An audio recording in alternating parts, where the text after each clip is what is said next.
in London, England. For anyone who has never been to the UK, and why am I getting that? What is happening? Stop. Live production always goes messy. What was I saying? Yes, for anyone who's never been to Britain and not experienced our summertime, British heat hits differently because our buildings are designed to trap heat in, not displace them. So it is hot, and hopefully you can hear me fine. I've got my fan running next to me. Hopefully it's not going to interfere with things, but let me move my mic closer to me, that might help. But hopefully it won't be too bad. Okay, so I want to talk about something that I've been talking about with friends and family and whoever will listen to me a lot in recent months. The job market. I remember maybe about 2 or 3 years ago, a cousin of mine who works in academia, he asked me point blank, is AI going to take my job? And I said to him then, as I continue to say now, we don't know. But we do hear a lot from the tech pros about AI displacement. And for anyone who's following British politics at the moment, former Prime Minister Tony Blair released a very long essay, either late last night or early this morning. I'm not sure which time he released it, but he explicitly talks about AI displacing jobs. But that's not what I want to talk about today, because I have gone down a rabbit hole. Because I keep thinking, whenever they talk about AI displacement or AI creating jobs, for example, and having to use AI for these newly created jobs, something I always want to ask someone, I want to find out is, who's paying for the subscriptions or the tokens or the tools, whatever it may be? Who is paying for that while you're going through the interview process? Because my assumption is it's coming out of pocket. Now, in the UK, we know that unemployment is currently at, hang on, I've got it open here somewhere. Is this the one? Nope. ONS. I got it here somewhere. I'm sure.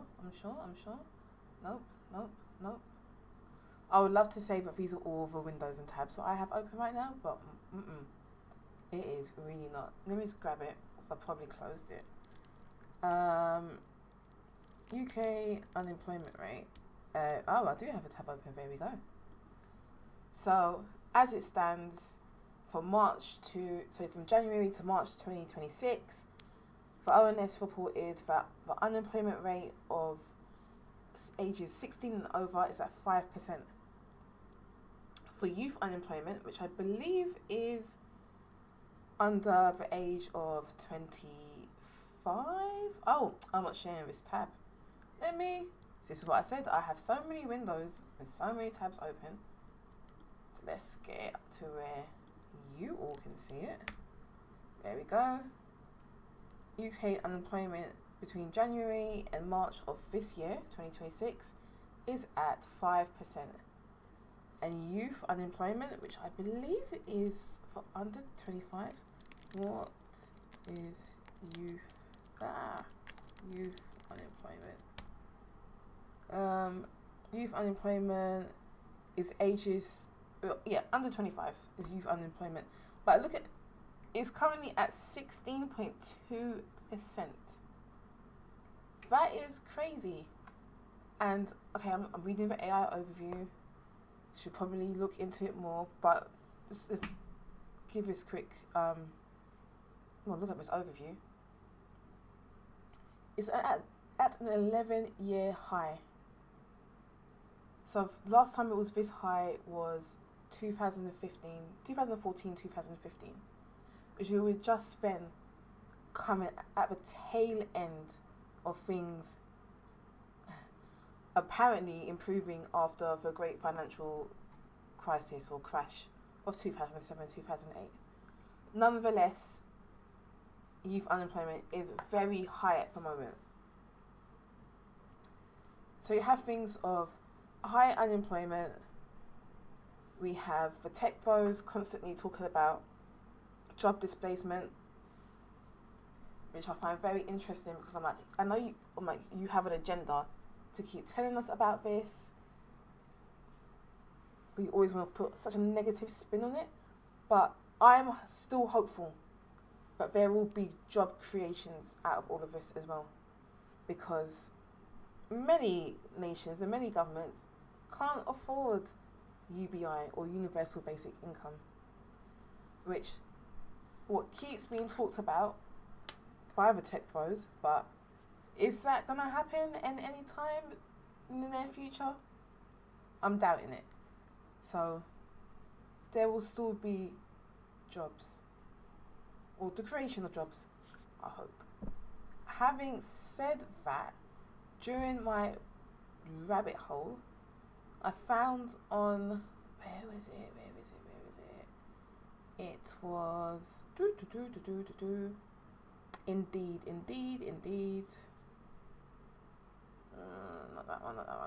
Let's look it up again. Indeed, hiring lab. Probably again in the that is the right window. No, I found a specific one, so it must be this one. Right. So on the 1st of May this year, Indeed released a report about the UK labour market, saying that hiring demand continues to soften. I think we all know that because UK payroll numbers have also come down in recent months. We'll come back to this in a moment, because there are actually tech jobs available, and most tech jobs all involve some usage of AI. So you're going to be expected to use AI, whether you're integrating it, building it, whatever it is. There is some expectation of AI in the current and ever-evolving tech job market.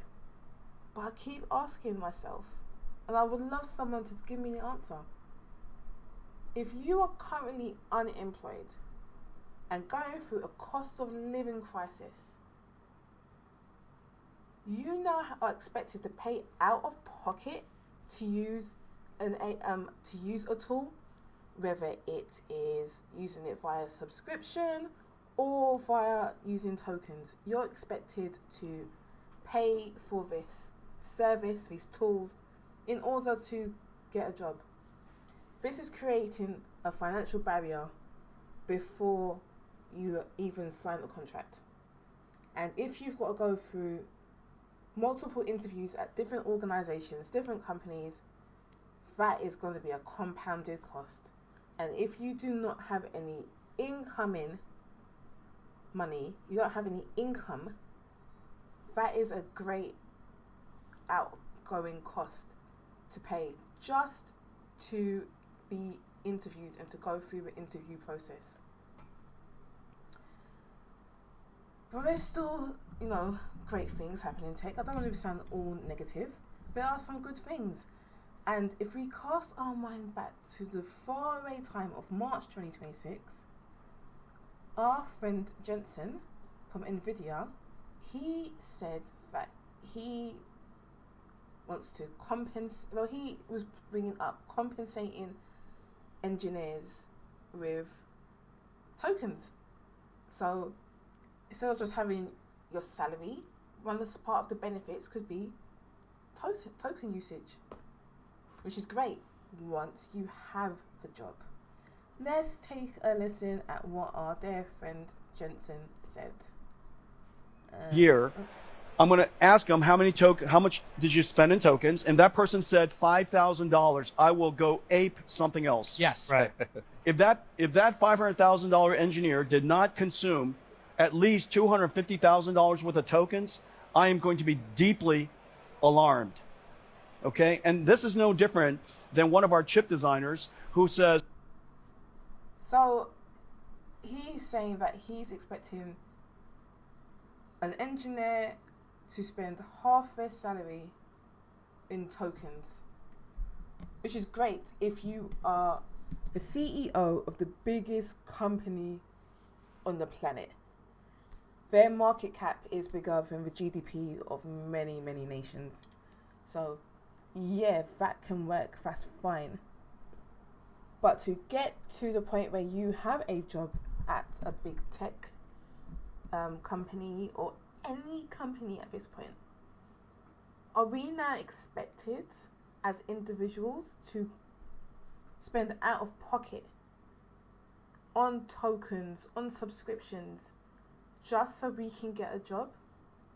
You know, I remember the times, and I'm showing my age here, but I remember the times where the financial cost of getting a job was paying for travel to a face-to-face interview, and depending on the organization, maybe some business attire.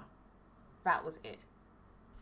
Now you've got all these subscriptions. Like, I know we are in the subscription economy. I get it. We're in the rent economy. I understand it. But this is not sustainable, in my humble opinion. So let me carry on. Let's see what else Jensen has to say. Because guess what? I'm just going to use paper and pencil. I don't think I'm going to need any CAD tools. Right. This is a real paradigm shift to start thinking about these all-star employees. It almost reminds me of what we learned in the NBA when LeBron James started spending $1 million a year just on his health of his body, like, and maintaining it. That's right. Here he is at age 41 still playing. It really is, hey, if these are incredible knowledge workers, why wouldn't we give them superhuman abilities? Okay, I understand what they're doing, and I get the example. Most of us are not LeBron James. Most of us are not superstar developers or engineers. We're not. And if you cannot work for an organization such as NVIDIA for a multitude of reasons, not just simply, I don't have the skill set to get there. It could be your location, you don't, their company culture, their values or something don't align with you. It could be multiple reasons, right? But most companies can't afford this compensation. They can't. And to get the barrier to even get through the interview process, we now have a bigger financial barrier as well. And we have this financial barrier during a cost of living crisis. This is all compounding a lot. So, well, something interesting. If you look below, we have this reel here. I just spotted it. New AI prediction. 50% of companies who fire employees will rehire them back. Let's not even talk about the current redundancies and layoffs that are happening. I think there are many channels, many people covering this topic. That's another conversation for another day for us, if you would like to do it. So something else that I've also noticed. We are in a Goldilocks zone where some people are heavily encouraged to use AI through some or every part of their interview process, or they're told they use too much. So what is it? We're using too much, or we're using too little? And for anyone who doubts me, if organizations are saying you're not using enough AI, here you go. Someone said, got rejected because I don't use enough AI. Had an interview for a developer/AI engineer position today. The HR lady was 15 minutes late to a meeting, and then after introducing myself, I told her how much and in what ways I'm using AI right now. And after the interview, she says, you don't use AI enough, and we'll see what we can do. For fudge you mean I don't use AI enough? What a fudged up timeline we're living in, man. So this candidate would have been expected to fork out enough tokens or subscriptions, whatever way he is using AI for whatever it is he had to do. He had to fork over that just to get past the HR interview stage. Like, come on, what's happening in this world? And if we scroll down a little bit more, after someone asks, is this real? I just assumed this is rage bait. Nope, it's real, alright. The HR asked me about where and how I use AI, and I guided them through a project I made for a client and the exact prompts and even the chat history, but they said I don't use enough AI right now. Are we expected to show our chat history and the prompts during the interview process? I mean, I haven't been through the interview process for a job for a long time, and full disclosure, I'm a terrible interviewee. Awful. It brings out peak anxiety. But is this normal? Is this normal during an engineering position that you show the prompts that you've used and the chat history? Is this normal? Maybe it is, and I'm just completely out of date. Please let me know. Someone else said, I had a friend recently do the interview gauntlet. Great choice of word. He said some companies did instantly disqualify him if he didn't use it enough. Some instantly disqualify him if he used too much. This is the Goldilocks zone that I'm talking about. We use too much, we use too little. There is no consensus or idea of what is just right. And it doesn't seem like in job descriptions or somewhere in the interview process there is an indication of what that company's expectation of AI usage is, which doesn't help. And what doesn't help any of this is now the culture of token maxing. Token maxing does not help this either. This person continues to say that his friend explained it was stressful having to be clairvoyant on what the interviewer is looking for. Isn't that compound stress that people are having to go through in the job market? If you're approaching your job search from a place of unemployment, you've already got that financial stress, and you're having to find money to cover the costs of tokens, subscriptions, on top of everything else. And then you're not getting a clear understanding of what exactly the interviewer is looking for, so you can tailor to them. We're in a Goldilocks zone, honestly, and I don't know if we are going to, I don't know if there's going to be a resolution to this or a more understanding to this in the near future. We'll see. So let me tell you how all of this initially started, like triggering me, making me want to further understand the hidden AI tax of job searches. Is when I started seeing it appear in the mainstream media. Not me going through different subreddits on YouTube or whatever social media platform, but when I started seeing it more and more in mainstream media, I was like, okay, maybe, just maybe, we are reaching a tipping point. So let's see what this person said on the BBC in March of 2026. Hi, I'm Bhuvana Chilukuri. I'm a third-year business management student, and I think I'm a great fit for this role. So let's jump into the main question. Tell me about a time when you had to rapidly learn something new to tackle a challenging situation. There were moments actually where I applied and I got a rejection in less than 2 minutes, which is... Okay, pause for a sec. I'm gonna have to go back because there is a particular a little frame I want to capture. Let me... Rapidly learn something new to tackle a challenging situation. There were moments actually where I applied and I got a rejection. No, you had to rapidly learn something new to tackle a challenging situation. I'm Bhuvana Chilukuri. I'm a third-year business management student, and I think I'm a great fit for this role. So let's jump into the main question. Pause right here. See this screen right here? This framing? This would freak me out. I know what I'm like in interviews. I know. And I'm assuming this is like the HR stage, the first initial interview stage.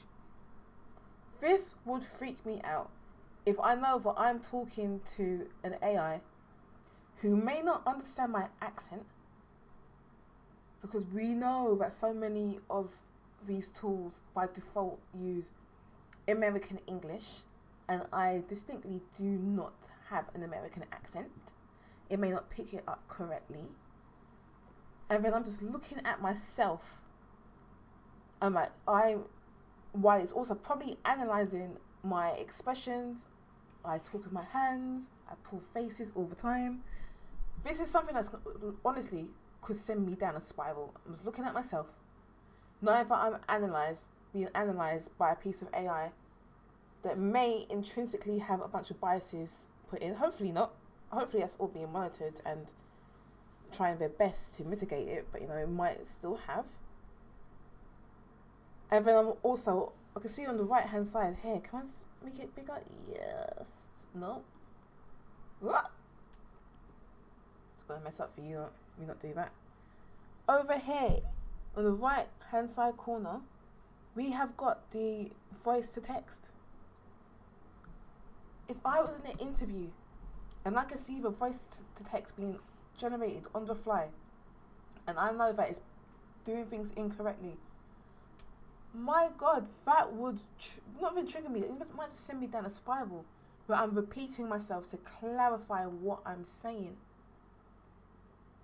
Me personally, I know what I am like in interviews. I suck. I'm a terrible interviewee. This dynamic here would put me off. It would send me into a spiral, especially if I had to do it over and over and over again. So I completely interrupted this 32-second clip. Let's start again. Let's start from the very beginning, and I'll keep quiet this time and let it play through. Hi, I'm Bhuvana Chilukuri. I'm a third-year business management student, and I think I'm a great fit for this role. So let's jump into the main question. Tell me about a time when you had to rapidly learn something new to tackle a challenging situation. There were moments actually where I applied and I got a rejection in less than 2 minutes, which is really, really horrible. So a flat rejection within that short period of time makes you feel that this is not a human being looking at this. Definitely. I think that's where most of the students kind of can tell that that's not a human, that's an AI system.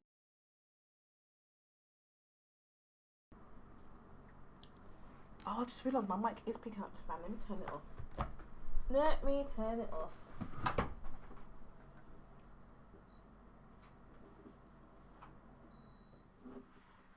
Okay, that should be better.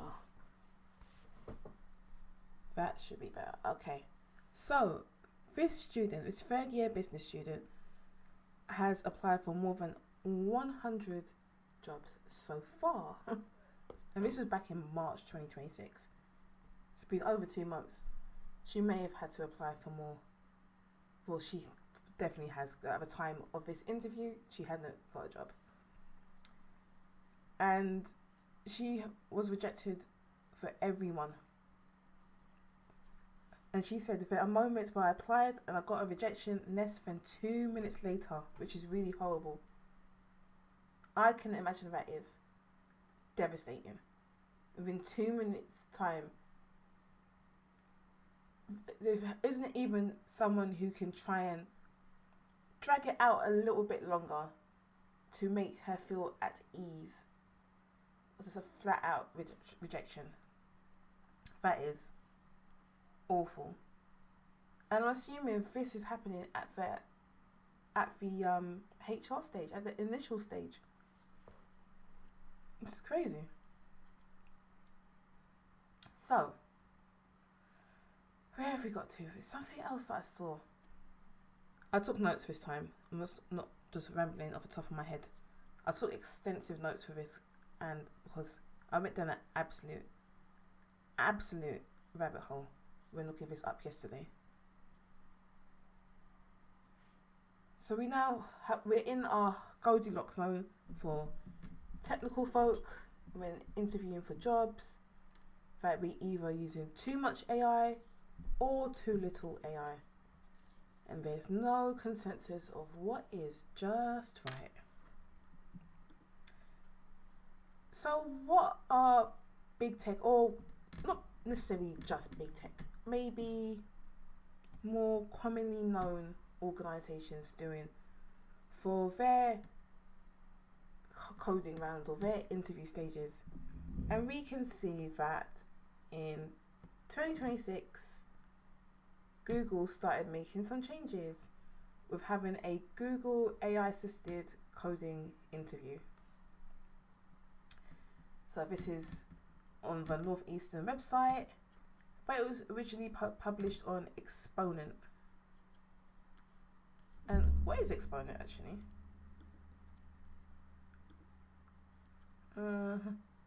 It is a tool, everything you need to ace your tech interviews. Okay,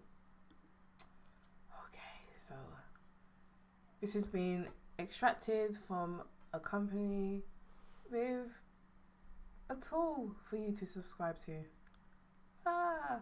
More costs. Okay. So according to internal documentation, Google is piloting a new interview format that allows software engineering candidates to use an approved AI assistant during the coding round. The pilot targets junior and mid-level roles on select US teams with plans to expand if it goes well. Okay. This answers the who pays for the subscription/token question that I have. Specifically for Google, if you're going through the Google interview process, you're going to be using Gemini. Fine. You may want to practice with Gemini first. You're paying for the use of Gemini. So, which version of Gemini, which model? I don't know. It might actually say in the internal doc. Does it say it in the internal? No, it takes us to Bloomberg.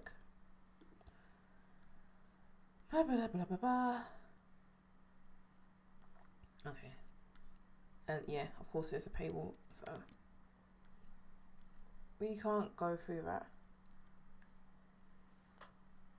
So the Google CEO disclosed in the April 22nd blog post that 75% of new code at Google is now AI generated and approved by engineers, up from 50% last autumn, for those of us who don't use fall as a terminology.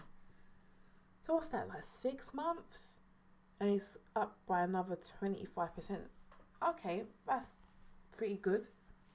But again, if you want to practice in order to get to the interview process, you're gonna have to pay for, and it's Google that you're targeting, you're gonna have to pay for Gemini.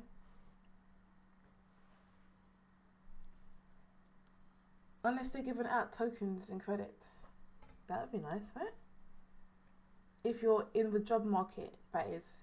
It would be nice, maybe they do this already, I don't know. It would be nice if like some frontier labs would be like, hey, if you can prove that you're unemployed somehow, you can access these amount of tokens per whatever cadence to help you through the job process, the job search process. That'd be nice. Idealistic, but it would be nice. So we're actually introducing 3 major changes to the software engineering interview loop in 2026. The code comprehension round, where candidates will analyze an existing code base during a new code comprehension round. Host a small code base for juniors if it unleash into a massive code base. Ooh, could be intimidating. Well, I'm sure they know what they're doing. This includes reading, debugging, and optimizing real code with Gemini. Okay, that's helpful. Available as an AI assistant. Interviewers will evaluate AI fluency, including prompt engineering, output validation, and debugging skills. I tell you, that just reminds me. I was using Claude a few weeks. I got a little toast notification saying something about AI fluency. So it was going to check through like for the last 30 days of my chat to check for any gaps. It was testing me on my AI fluency. And it said to me that I do not question its reasoning enough. Which then prompted me and went, I question the reasoning all the time. I explicitly say, show me your answer. Show me your working out. Where are your resources? Actually, you are incorrect from blah, blah, blah, blah, blah. And it's like, oh, well, that's not enough.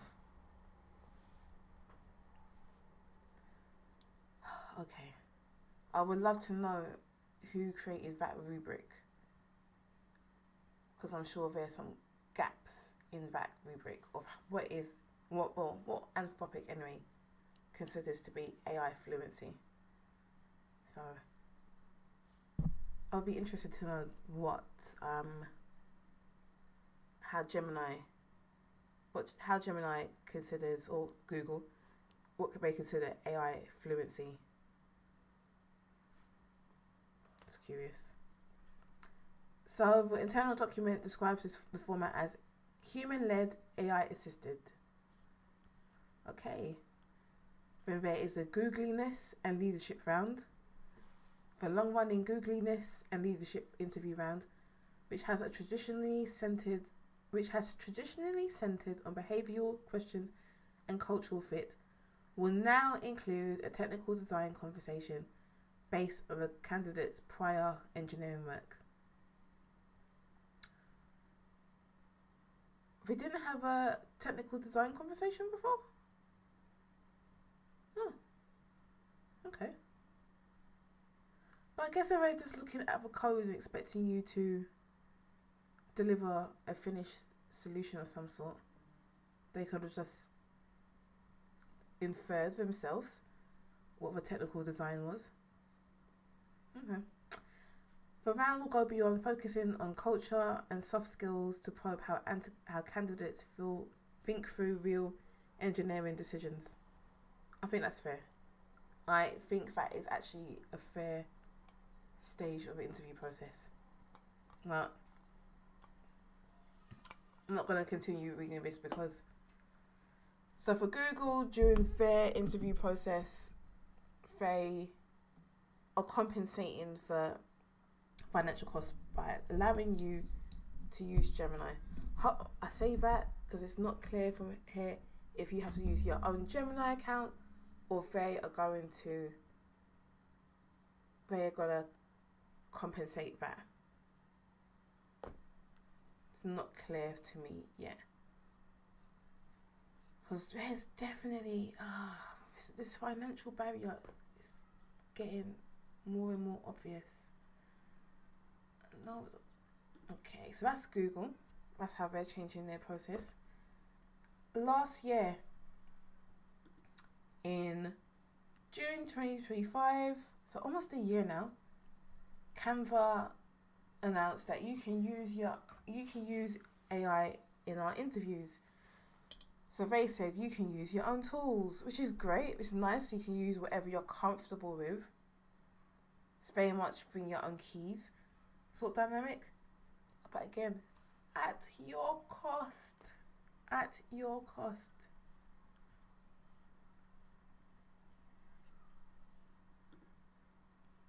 And then here's someone on DevTools who,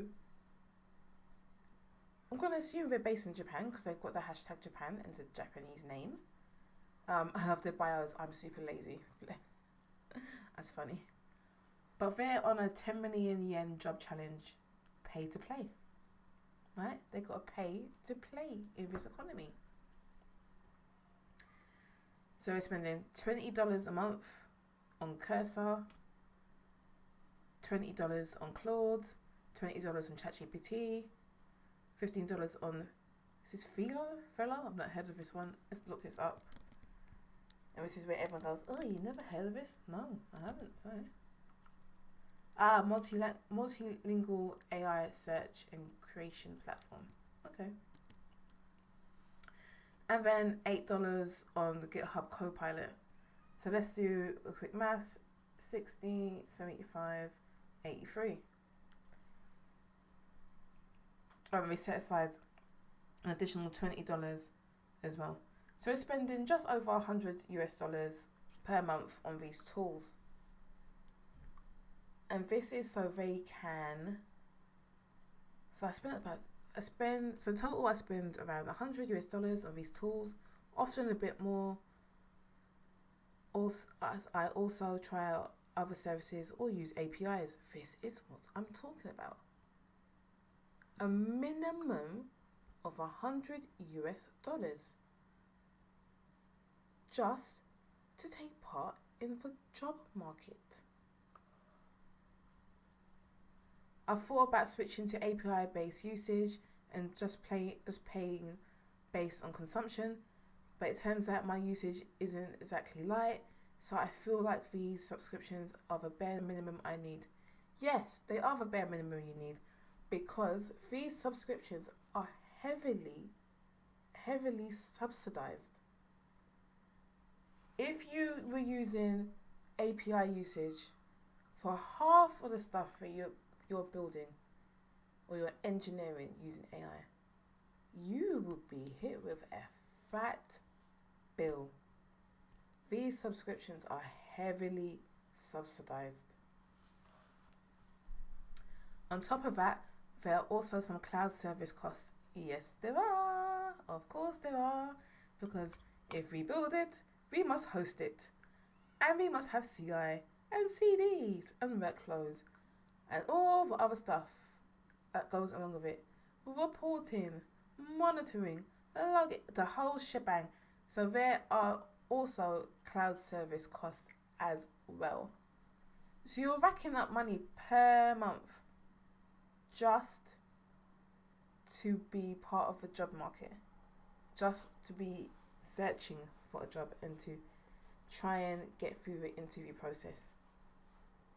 Which, don't get me wrong, there's always been a cost to continually upskilling and to learning new things and to maintaining things. It's always been a cost.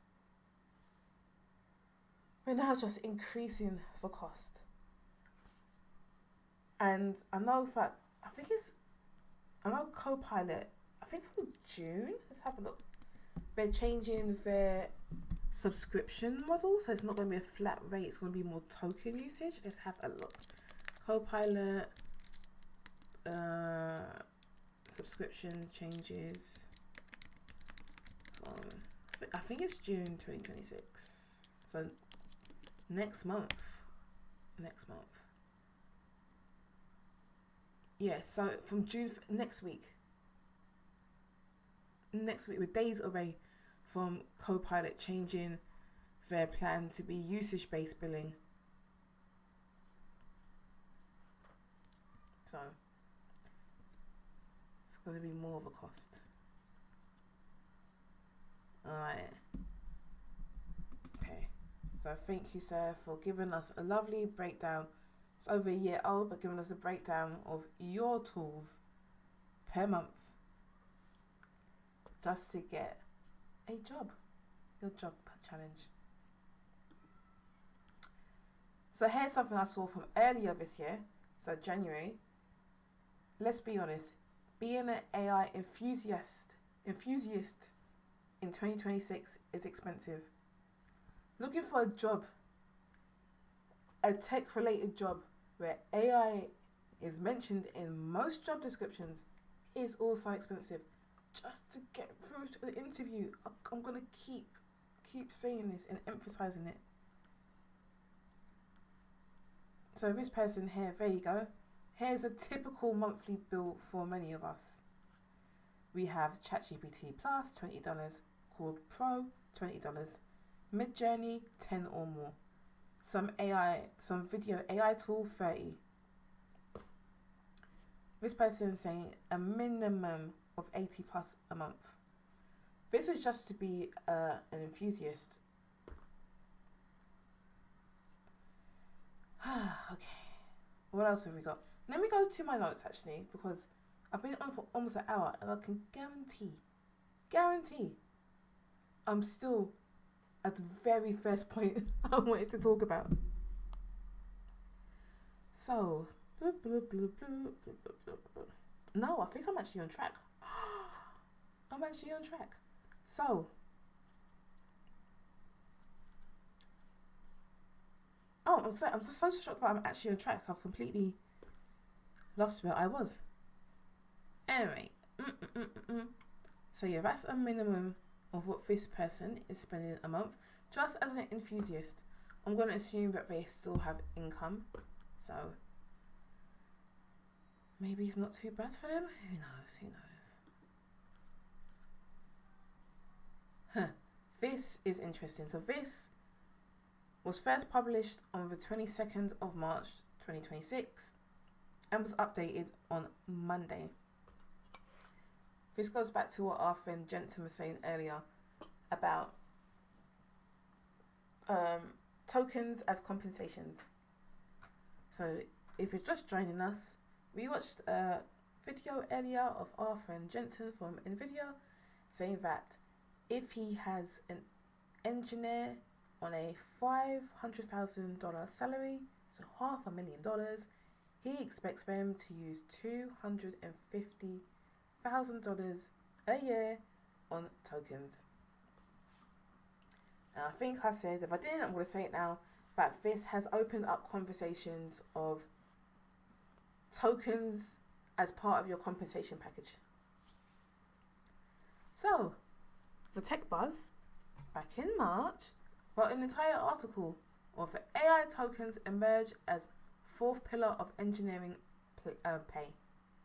Companies are now offering AIApply tokens alongside salary, equity, and benefits to attract engineers. Great. But if you are in the job market, for you to get one of these jobs, you've got to pay out of pocket for the tokens or subscriptions just to get through the interview process. And that is something that doesn't seem to be addressed, unless it has been somewhere and I completely missed it in all of my research.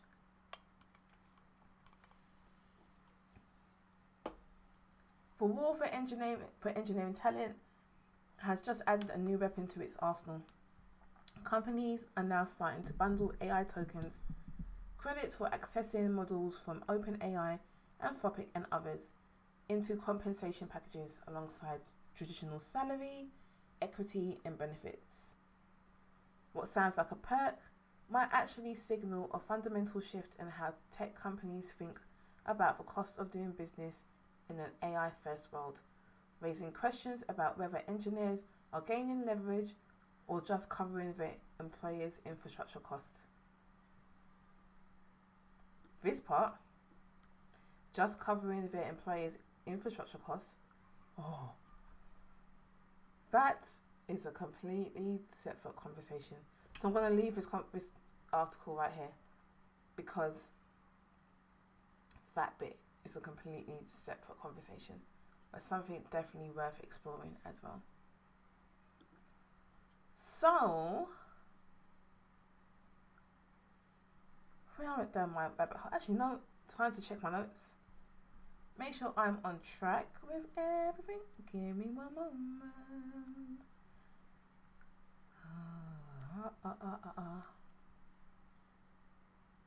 Okay, there we go.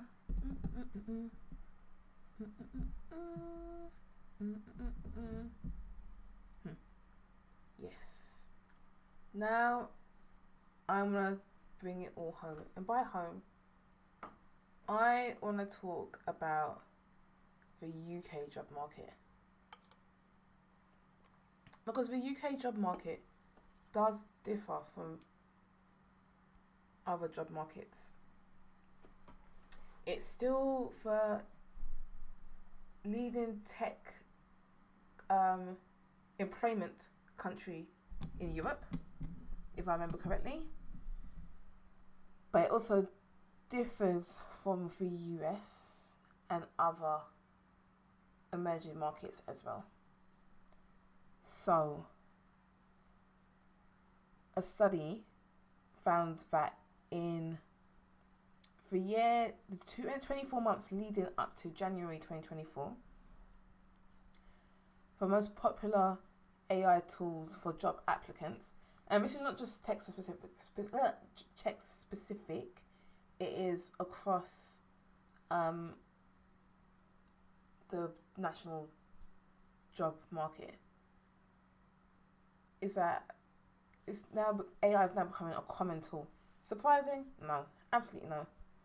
Something that did surprise me is in this survey, so it looks like there were 370 UK-based survey respondents. That 86% of them said they use ChatGPT or another LLM, whereas only 73% of the 365 US-based respondents admitted to using an LLM. That's interesting. That means during the job application process, either more British respondents were comfortable admitting it, or they're genuinely more of them using these tools, or at least with chat conversational based tools during the job application process. Or if we look more at the data, it's probably that they're just using the LLM, for general purpose LLM, to do everything for their job applications. Because if you look a bit further down, you get more US usage for like CV or cover letter generators and text document optimizers, image or graphic generators. So it's looking like in the US, they're using specific tools for specific tools for my lord, I can't speak. Specific tools for specific jobs. I gotta stop trying to say that word. I'll get there eventually.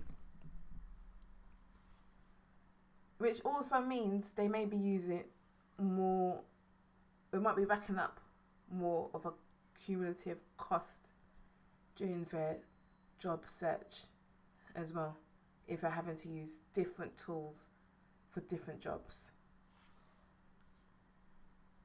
But that is definitely interesting. 86% of UK respondents admitted to using an AI tool. I'm glad they admitted it. It's not a bad thing. I'm just saying it's good that they're actually using it and admitting it.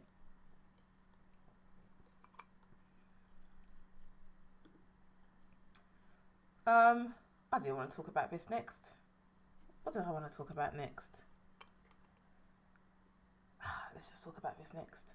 So, according to the British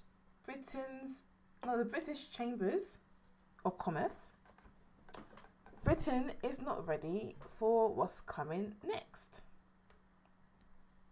And this was published on April 20th, 2026. Every business leader in Britain faces key choices in the next 12 months, and they are perhaps not the ones most of them are prioritising. What if the key risk is not falling behind on AI? Is what happens when your business, your people, and the country, if businesses get the response to AI wrong? It's a good question. Hope you have an answer. According to the British Chambers of Commerce latest research, 54% of British firms are now using AI. Okay. 95% of them say it has had no impact on their headcount. I believe that. So we know that unemployment is ticking up and payroll is ticking down. And the tech bros are constantly talking about AI job displacement. I honestly believe that unemployment has ticked up for other factors, not because of AI. It's definitely more macroeconomical, not AI is taking your job. We're going to automate everything. Bye, get out. I don't believe that is the case. I think there's definitely more factors in play, not just AI is going to take your job. We're automating everything. So this stat that 95% of them say that it's had no impact on headcount, I believe that.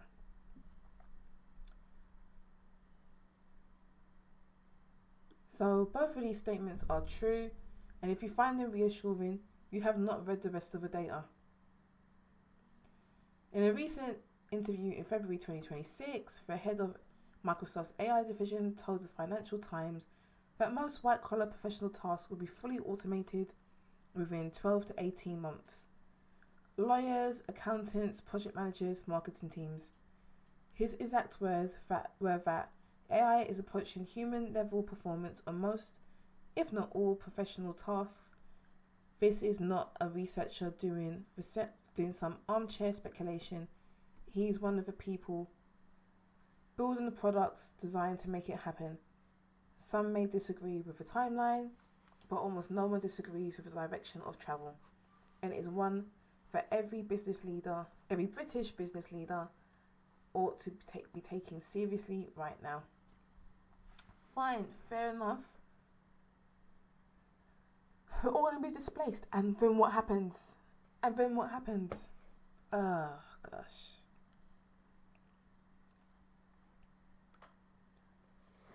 But there are going to be technical roles out there for us. If we're adaptable and we're willing to, learn new tools, figure out how to use AI, fine. But in the job market, in the job search process, it's sounding more and more like we're going to have extra added costs to the job search process that we're not going to be compensated for, and we're in a cost of living crisis. And no doubt that these tools will go up in price, or like we saw with Copilot, they're going to change from a flat rate subscription to token usage, because these subscriptions are already heavily subsidized. And if they can no longer subsidize it as much or as heavily for a myriad of reasons, the cost comes back onto the user. Essentially what I'm saying is, you're damned if you want to become adapt. You need to have some finances behind you. Even if it is $80 a month, that's still a cost. Those of us in Britain woke up this morning to hearing that our energy bills are going up starting July 1st. And if you are in a financially constrained position, you might say, I may have to get rid of one AI tool subscription to pay my energy bill. It is that, I know I'm sounding negative, but it's factual. What I'm saying is, there is now a financial cost in order to participate in the job market. A recurring financial cost to participate in the job market. Blah blah blah, he's not alone. Okay, Most of the data coming through in early 2026 suggests that British businesses has not been paying nearly enough attention. Okay, fine. British Chambers of Commerce, you believe we're not prepared. The British workforce is not prepared. Okay, fine. That preparation is going to come at a financial cost.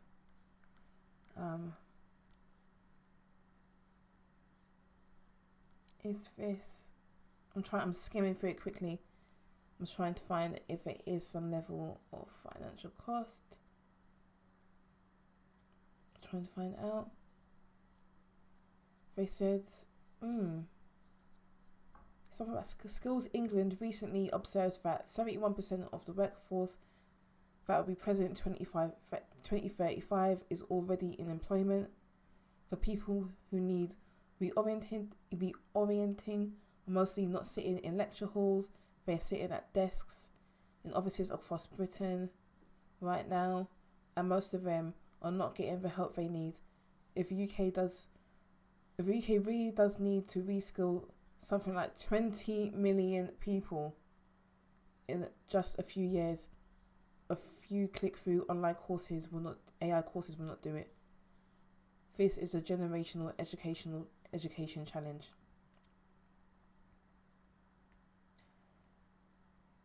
So, okay, fine. Let's take that at face value. Skills England have said that we are at a generational... Actually, let me not say Skills England. The British Chambers of Commerce have said that we are at a generational education challenge. Fine, that is the case.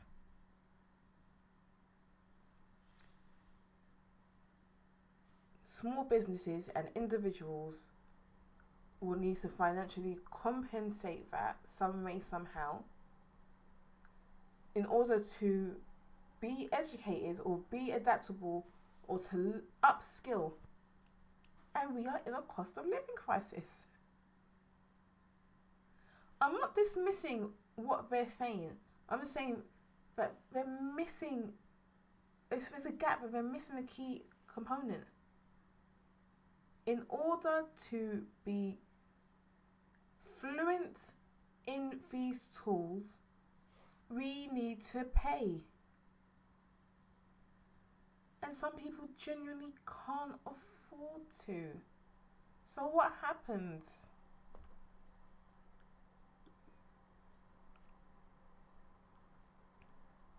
Okay. I'm going to try and keep this stream, because I could honestly stay here for like 10 hours talking about this. But I'm trying to be disciplined and doing a maximum of 90 minutes. And I am currently at...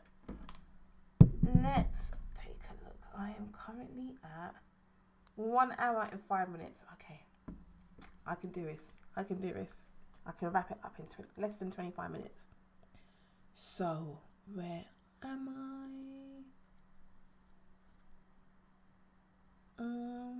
Yes, UK Labour Market Insights. So this is from Redline Group. They're summarising, I guess, or talking about a KPMG UK report released in April 2026 based on March survey data.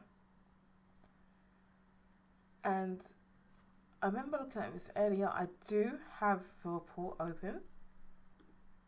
It is, how many pages? Only 11 pages. Maybe we'll glimpse through it, but I'll definitely read it in my own time. Have a look through it. It might be very useful. So, based on the March data, which was 1 month after the US-Israel-Iran conflict started, which I have no doubt is also going to impact the UK job market. But during the first full month of that conflict, KPMG ran a survey. And it seems like relatively good news. So we have some key market trends. Permanent hiring close to stabilisation. So permanent placements declined only marginally in March. I wonder what that marginally means, like 1%, 2%, 3% fall. It's unchanged from February and marking the joint weakest rate of decline since early 2023. Okay, so we're bottoming out. According to the March data for permanent hires, we are bottoming out. The decline, it flatlined, almost, kind of. I don't know the specific numbers, but let's say it flatlined for permanent hiring. That's good, I guess. Although employees remain cautious in the face of economic and geopolitical uncertainty, recruiters reported growing instances of organisations lifting hiring freezes. That is great. That is actually brilliant news. To progress critical growth-linked roles. Growth-linked roles, interesting. Temporary and contract billings fall at a modest pace. Temporary and contract billings continue to decline in March, but at a slower overall modest rate. While some businesses remain cautious on short-term hiring, demand for flexible workforce models persists across selected sectors as organisations balance delivery commitments with cost and risk management. Okay. Not as much good news as the first one, but still not as bad. It could have been worse. I would have expected it to be worse. Vacancies are still falling.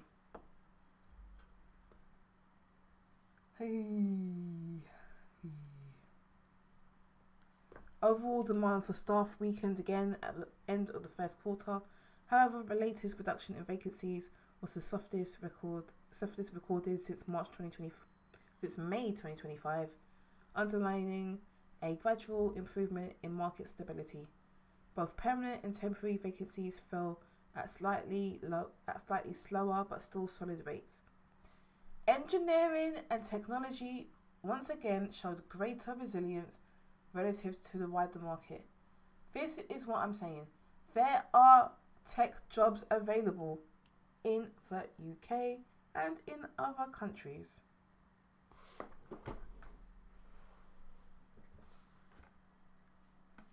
So maybe we're not in the golden age. I don't think we're in the golden age of technology. I think technology hiring, I think that is over, unfortunately. But there are still jobs available, which is hopeful. It is hopeful. Definitely hopeful. Here's the report. I will not read it right now because I said I want to finish within 25 minutes and I've just waffled on for another 5 minutes. So there is something I want to talk about this, but there was something else that I saw from the London School of Economics. So I'm not sure when this was written because I can't see the date. But this article is for 10 most in-demand tech careers of 2026. There are still jobs available. We have hope. We have hope. So the UK tech sector is worth 1.2 trillion and remains the largest in Europe, with London accounting for 59% of its total value. 41% outside of London. So if you don't want to come to this city, there are jobs available for you outside of London. I think that's pretty good. Tell me what you think. I think that's a pretty decent number of the amount of jobs available outside of London, that is. Unless I'm reading it wrong and it's 41% of jobs in the whole of Europe, so 59% in the whole of Europe is concentrated in London. I could be reading that wrong. I'm hoping it's just 59% concentrated in the UK, not in the entirety of Europe. Ooh. This market dominance reflects deep capital investment, strong research capability, and a culture of innovation that continues to attract global talent and funding. Maybe some funding will help people going through the job process. AI now sits at the centre of this growth, and it accounts for nearly 20% of all UK venture fundings as organisations pursue productivity gains and new competitive adventures. In 2025, AI startups attracted around 30% of total venture investment. If you've got an idea for a startup and you can handle token bills, maybe this is the time. Ooh. But honestly, seriously, maybe this is the time. And give me a sec, my nose is itching me so badly. Hay fever is getting to me. Sorry, I'll be back in one moment. I need to scratch.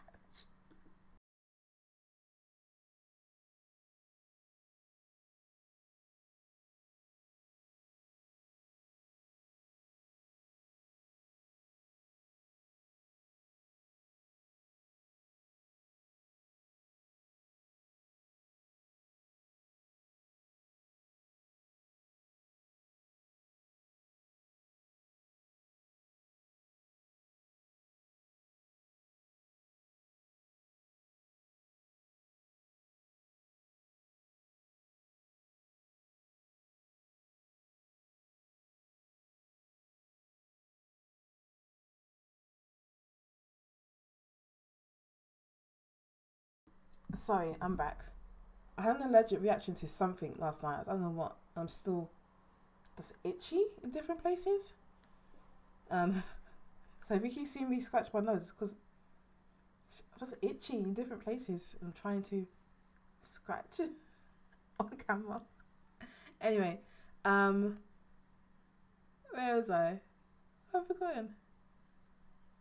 As AI becomes embedded across industries, it's driving expansion in cybersecurity, data sharing, and a new generation of hybrid roles that combine technical skill, strategic judgment, and ethical awareness. Ethical awareness. The World Economic Forum estimates that 39% of workers' core skills will change by 2030 as employers adapt to technologies such as generative AI. So what are the most sought after tech job roles? AI machine learning engineers. AI remains one of the UK's most competitive and dynamic job markets. The demand for AI engineers is outpacing supply. That is definitely a positive. If you're an AI engineer, you're in demand. Especially in finance, healthcare, and enterprise automation. The integration of generative AI, machine learning ops, and edge AI technologies is driving growth. Job satisfaction is high. Salary, 80k to 130k plus. Senior ML specialists and AI leads in London or AI intensive sectors, example fintech or health tech, often earn over 6 figures, reflecting strong competition for talent. Okay, that is good. There are jobs available. You just need to pay for the tools out of pocket while you're going through the job search process to land one of these roles. What else have we got?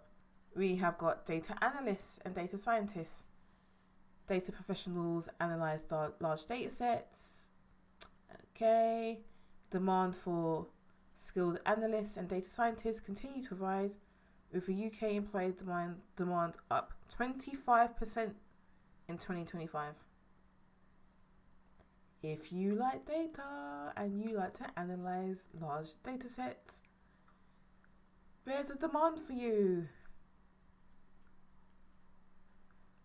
The average salary for data analysts in the UK is around 36k, rising to more than 130k for senior and lead roles. That's a big pay, not gap, what's the word?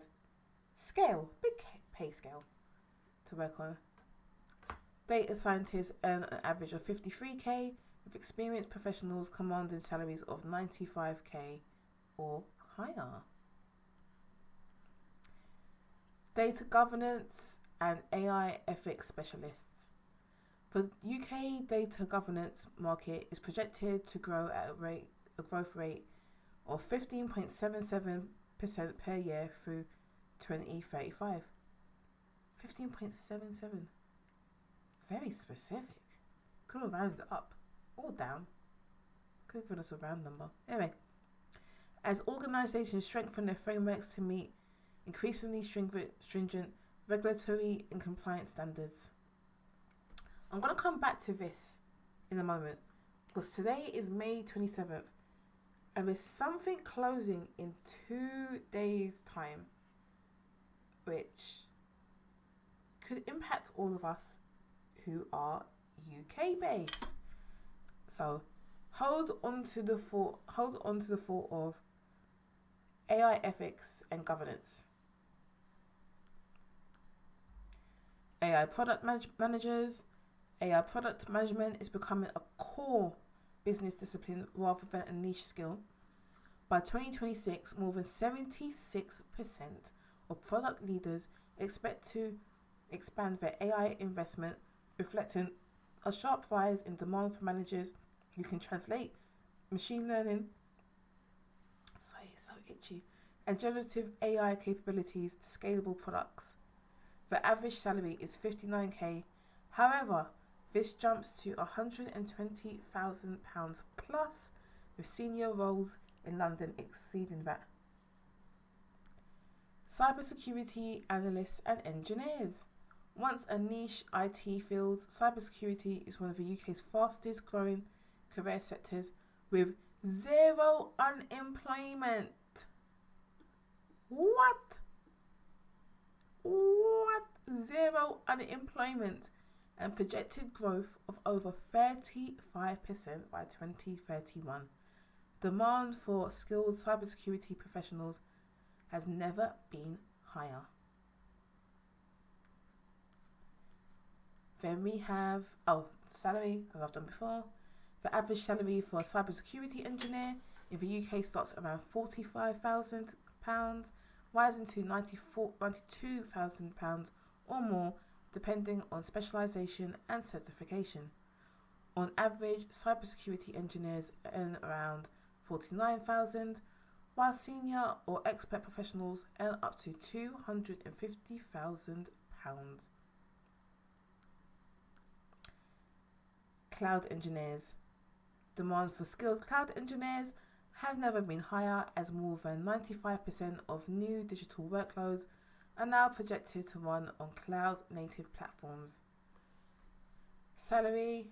The average salary in the UK is £57,000, with senior roles often paying £100,000 or more.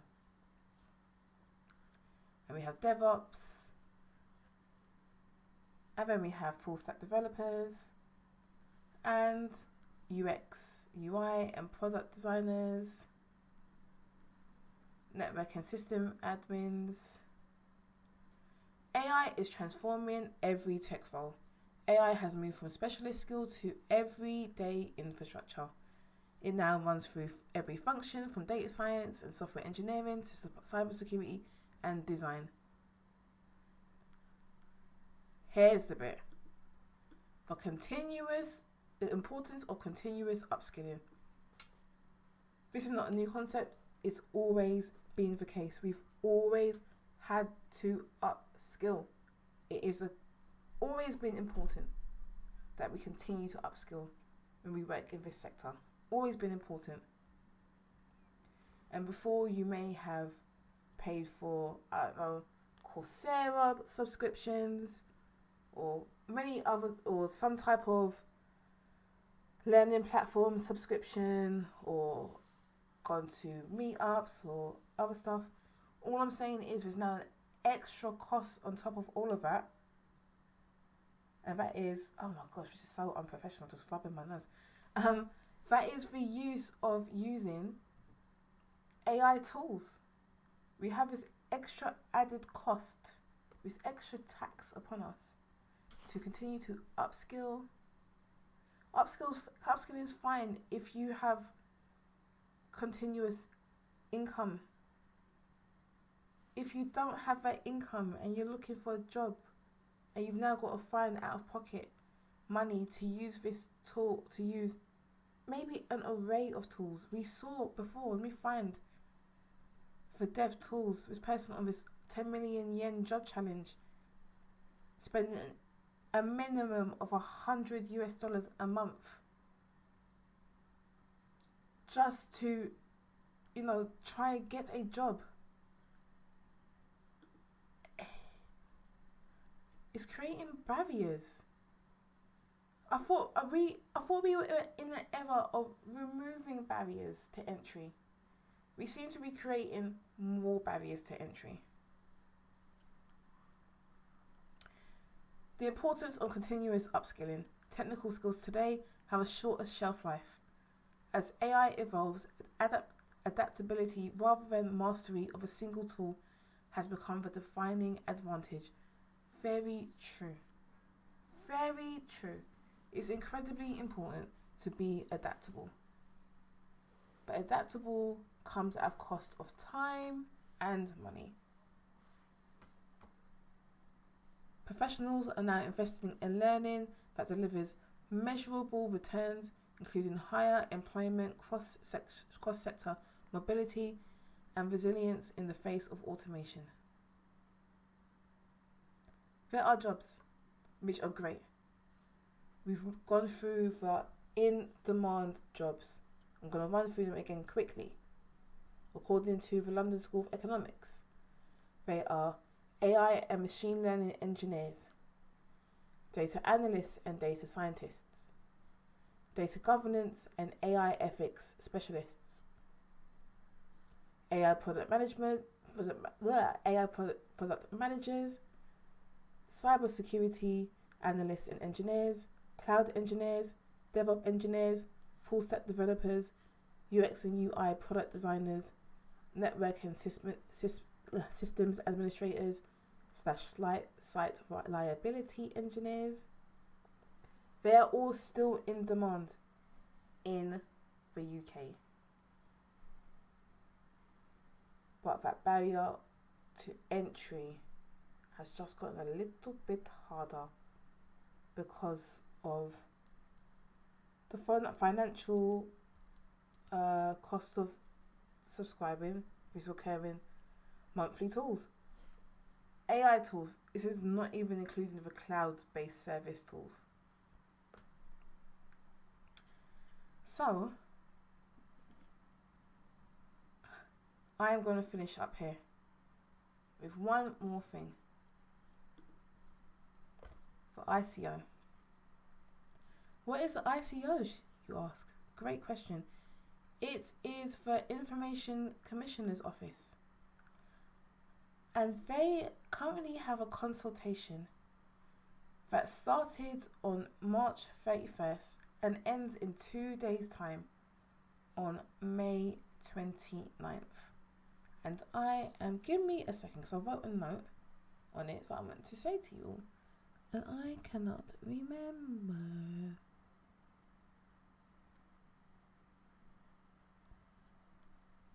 What it is.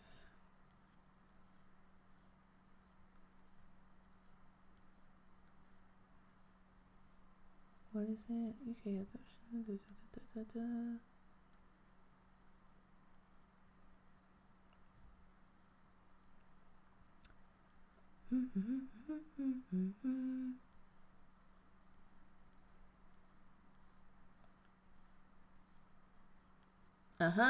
There we go. Found it.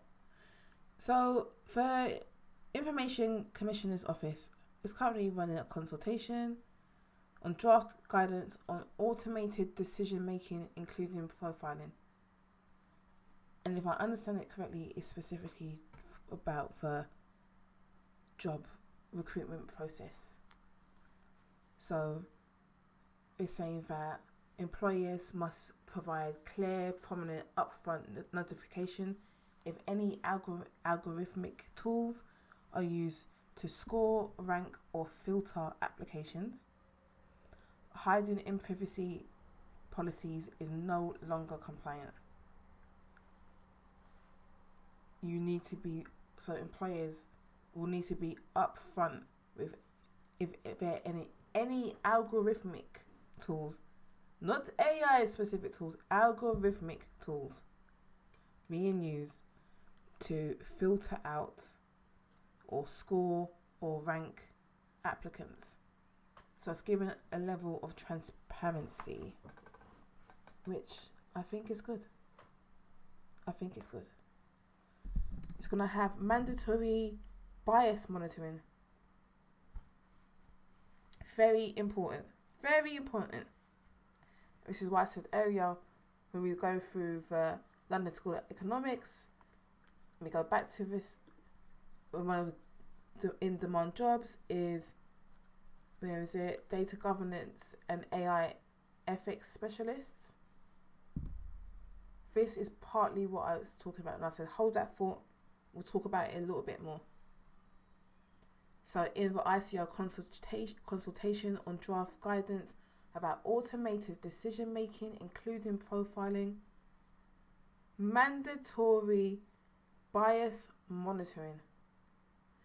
Biases that can include demographic bias, including or particularly age, rest, my lord. I'm getting tired now. I was blurring my words. Age, race. If someone is neurodivergent. Because if you think about it, if you've got some type of tool analysing someone's facial expression, and it's like, oh, they glimpsed from the left to the right, they're reading notes, they're reading a script or something, you know. I'm just giving it like a very high level example.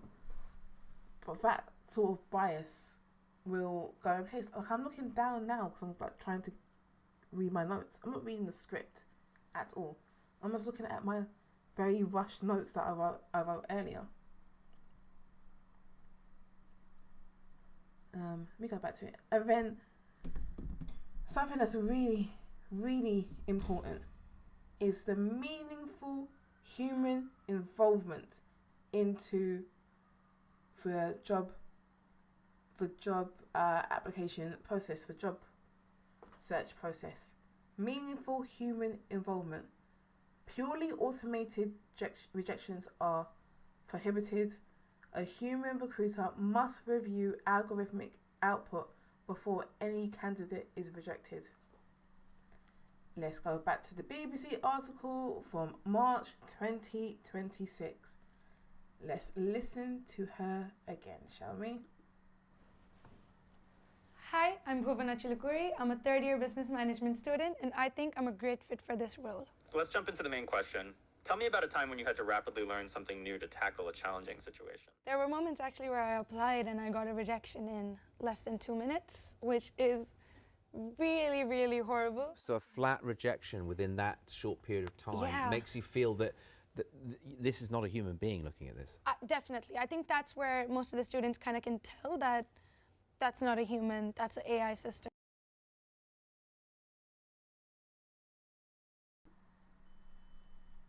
So in this ICO consultation, no, wrong link, there we go. In this ICO consultation on the draft guidance about automated decision making, including profiling. Part of it also includes meaningful human involvement so that purely automated rejections are prohibited. So I'm bringing this up because this is your opportunity, and the clock is ticking. So I only found out about this today, and the closing date is the 29th of May, so in 2 days' time. If you have got an opinion at all, fill in for online survey. Email ai@ico.org.uk.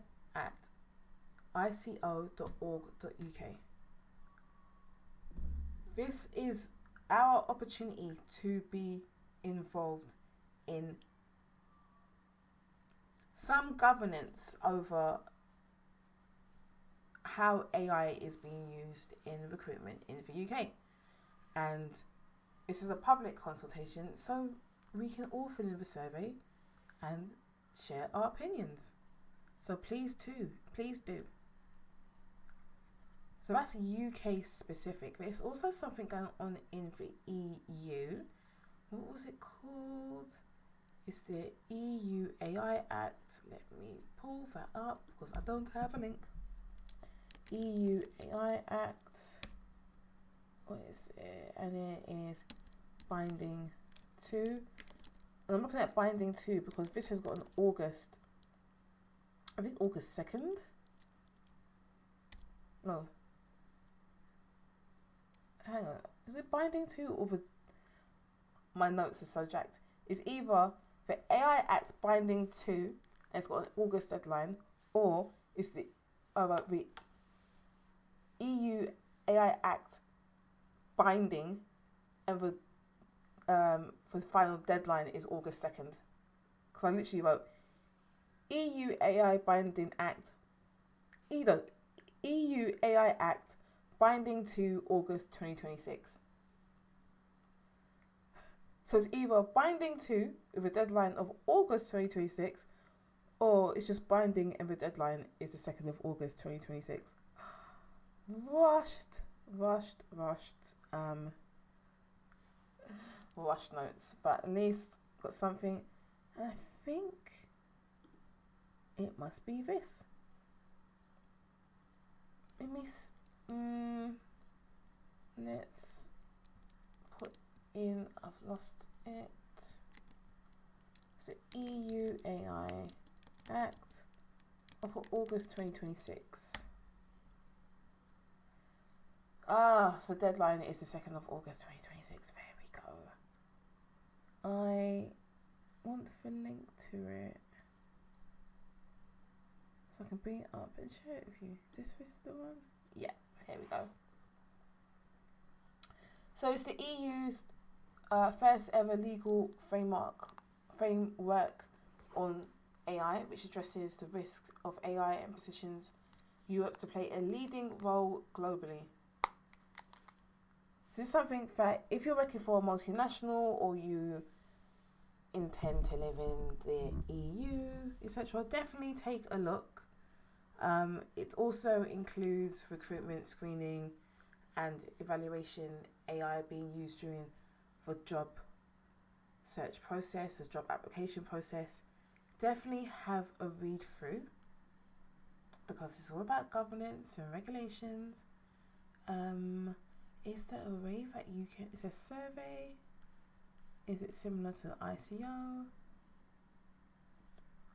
I'm not sure right now. But definitely have a look for it. So this is the EU's AI Act. Definitely have a look. Okay. I think, oh, I had my hand is still injured. I keep trying to use it. I think I'm gonna wrap it up. So from what I have seen online, and there seems to be a backlash. I didn't show you any of the backlash, but it is backlash. That for these in-demand jobs, I'm going to remind you, there are jobs in the UK tech sector. There are currently jobs. But there's now a bit more of a barrier of entry because you have to pay and cover the cost of tool usage. You're expected to use AI in some capacity during this process. There's still no consensus of what's enough. Is it too much? What's enough? There's still no consensus regarding that, but you are expected to use it at your own cost. There is a growing backlash. I will look some up, and if you're on YouTube, I'll put some links to it maybe in the description. We'll see. I'm definitely going to write up as much of this as I can into a single note. It might have to be a multi-part series on my website, heytanhey.com, and I'm going to keep an eye on this, especially with the ICO deadline in 2 days' time. But if it's the general consensus that in the UK or globally, we need to have general education, what did the British Chamber of Commerce call it?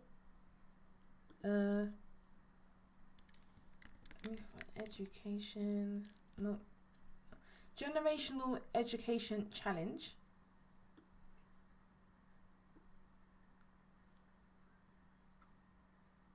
With this in mind, there is going to be a financial cost, whether it's to your employer, your potential employer if you're searching for a job, or to you as an individual. And it's going to be an additional cost on top of everything else. We've seen 2 examples of people spending a minimum of $100 US, a minimum. We haven't even begun to cover the true depth of cost that this is happening. We haven't begun to discuss swipe to play apps. Not swipe to play. Is it called swipe? Hang on, let me check my notes. Is it called swipe to play? It is called. No.